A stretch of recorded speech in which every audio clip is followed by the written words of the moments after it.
Hey, what's up, guys? Team Hard Life Captain Albert Zertuche here. So got my baits rigged, and y'all saw that video. Right now I'm setting up to run out a Jack Crevalle, which is the leftovers from this morning's 7-foot bull shark. And I'm also going to run out a secondary line at the same time.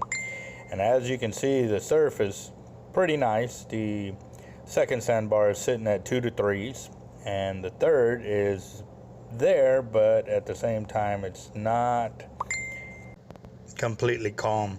As we have noticed, you can see them off in the high distance that there's big swells, and then all of a sudden they'll break out into big whitewater waves.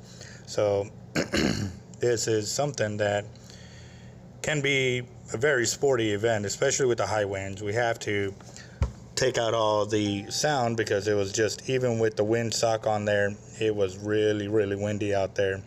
And so right now what I'm doing is I'm doing my function checks on the kayak, because it's the first time I use this one for today. I used the bigger one for last night's run, and I'm still just trying to decide which one is better for the conditions that we're fishing in and or kayaking in, and also too for the types of baits that I like to run. And you know, it's everything is a variable, and I've got to put them all to the test. And here we go. This is me, Captain Albert Zertuche, checking out the kayak, and it's a pedal drive by Ocean Kayak, and it's a very nice system. You can check them out at Wind and Wave.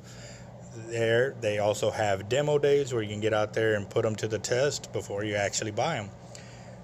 For us, we actually had one of our customers follow us out there, and he got to actually test it firsthand in the rough conditions. And for his first time actually being out there, we had him go out there and play on it first, and then once he was comfortable with it, then try to attempt to run a bait, which he did, and we got video to show that as well. So stay tuned as we continue on sharing the different things that we do during the tournament and how it all comes together to make a good fishing trip happen.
Right there you see me squat down in the wade gut, and the reason being because I knew I was hot, and so when I would hit a wave, instead of it shocking me, I was already acclimated to the water, so I wouldn't be sucking in water. You know, that really messes with you when you're first going out and a wave hits you and you're doing that.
Right here, I knew the current had taken me south of the camp, so going against the current now in the second gut allows me to change my angle without having to go crazy amounts. Because if you wait till you're over the third bar or even further and try to adapt and change your direction, you got to go 5 times the distance to make a smaller change if you do your corrections right here up close and then start making your way out. The pedal drive on this, as you saw me engage it, allowed me to be hands-free with my pedal, but I still carry it with me on the case that I do get rolled right there, or a wave catches me. I can use the paddle to help me navigate and get around it in some way, shape, or form. So that is normally the most dangerous part, is the first sandbars right there. The big waves are there. You're right up close on the sand too. That's another thing too with pedal drive. You got to ensure that you're in deep enough water where you can engage it and not get worried about it. So, and as you can see, I'm coming over the third bar right there. Those waves are a bit bigger than on the second bar. You know, that was me sideways. That was at least a 3-foot wall that came right at me at that point.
Right here is where I go down, and I'm over the fourth bar.